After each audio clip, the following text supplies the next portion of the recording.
Tyranny is rising in the White House, and a man has declared himself our king. So I would like to know, rather, the people would like to know what you, congressmen, and your fellow congressmen are going to do to rein in the megalomaniac in the White House.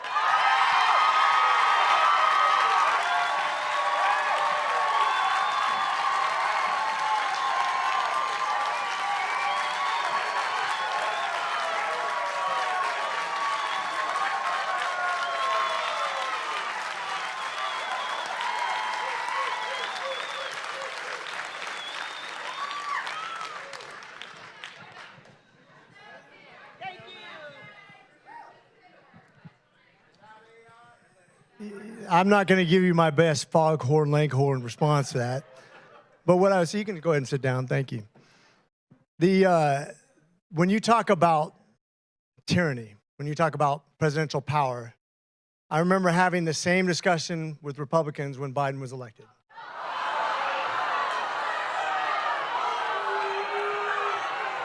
The funny thing is, you're sitting here and a lot of you would probably say those January 6s who are yelling just as loud as you, who are upset just like you,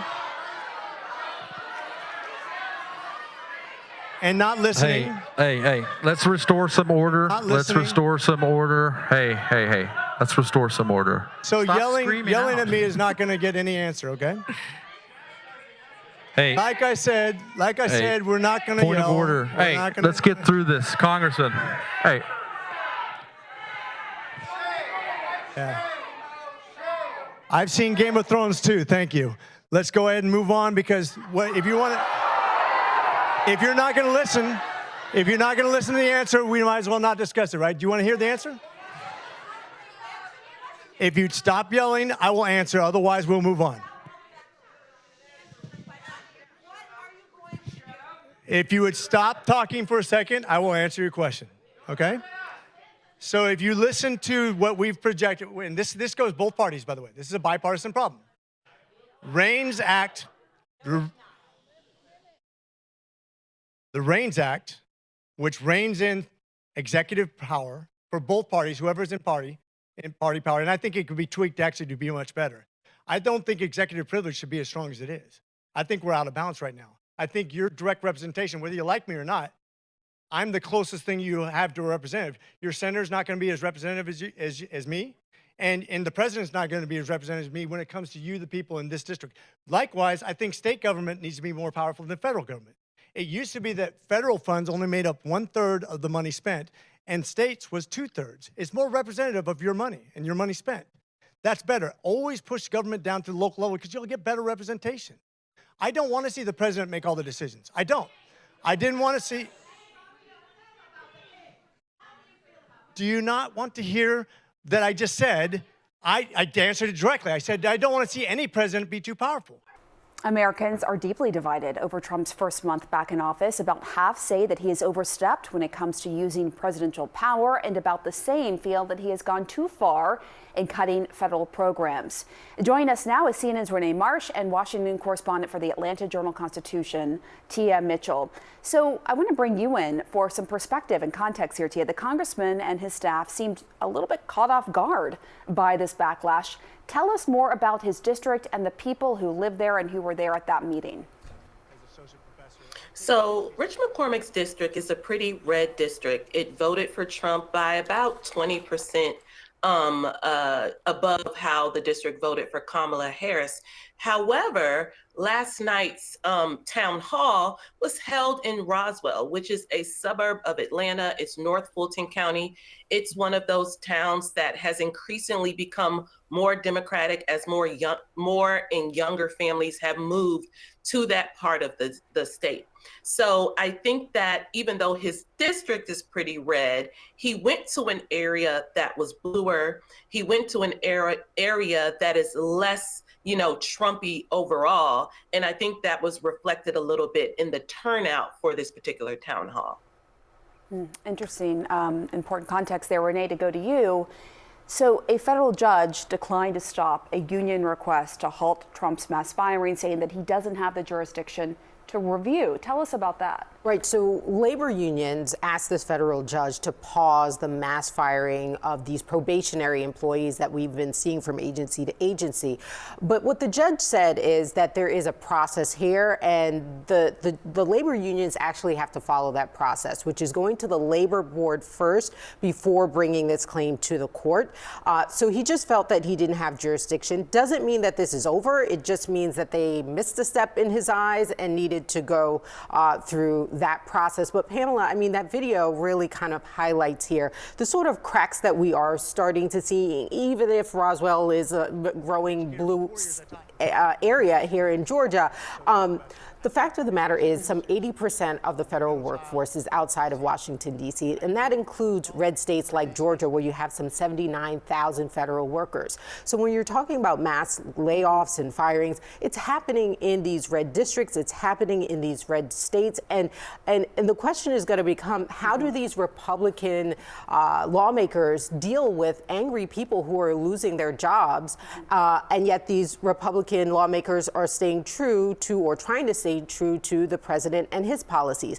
It'll be interesting to see how they'll handle that, because it's not just the job cuts, but it's also the funding freezes. We have farmers in red states who say that they can't access funds. Some of them voted for Trump, but they can't access funds from the USDA. And then you have the cuts that happened at the NIH, where you have senators like Susan Collins reflecting on how, you know, these research centers that hire hundreds of thousands of employees within their communities, it's a big part of these economies, that will impact them. So I will be watching how these Republican lawmakers handle what they're hearing from their constituents who are being impacted by some of these actions. Yeah, I was just talking to Democratic Congressman Jerry Connolly, who was saying privately some Republicans have expressed to him unease about what is going on because they're getting the heat from some of their constituents directly impacted, whether it be by the firing, not getting the aid like the farmers, people not getting the programs and services they once relied on. And I think that as this is being felt,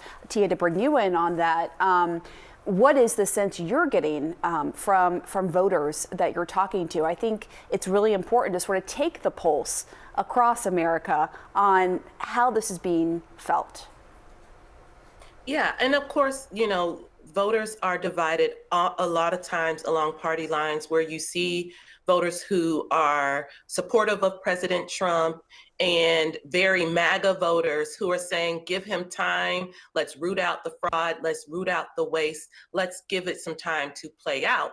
But you've seen a lot of other voters, particularly Democrats, but also some voters, as was mentioned, that are Trump supporters, saying they're concerned, again, not just about the layoffs, but about the funding freezes. They're also worried about proposals on the table to perhaps cut some of the safety net programs that a lot of voters of all political stripes rely on. We're talking about Medicaid, food stamps. Even people like Rich McCormick have said perhaps we need to find ways to save money at Social Security. And of course, there are many older Americans concerned that those cuts could come to Medicare. So these programs, we know, are popular among people, period, no matter who they voted for president. And also, let's talk about like veterans. There have been layoffs at the Department of Veterans Affairs. Again, we know our veterans are of all political stripes, for example. So I think there are a lot of Americans who just, at this juncture, are, if not upset, confused. At this point, wish there was more transparency, wish there was more information, wish there was messaging coming from the White House that shows there's a method to the madness. And without that information, there is a lot of concern we're hearing from voters. And again, that is starting to kind of cross party lines. Renee, we're talking about the firings, and there's actually now a pause on the firings at DOD, right? Tell us about that. So the Pentagon is saying that they're going to pause this plan for the mass firing of probationary employees. CNN had reported on Wednesday it could impact over 50,000 employees there at DOD, but they're saying they're putting the brakes on this for now because they want to review what the impact of those firings would have on military readiness. We have reported already at other agencies like NNSA, the agency charged with maintaining and overseeing the nuclear stockpile for the country. Hundreds of employees were fired there only to have to be rehired. So what we are seeing here is the Pentagon saying, wait, before we do this, let's take a review of what the impact will be, perhaps some lessons learned from some of these other agencies. Like at the Energy Department for one. Renee, Tia, thank you both.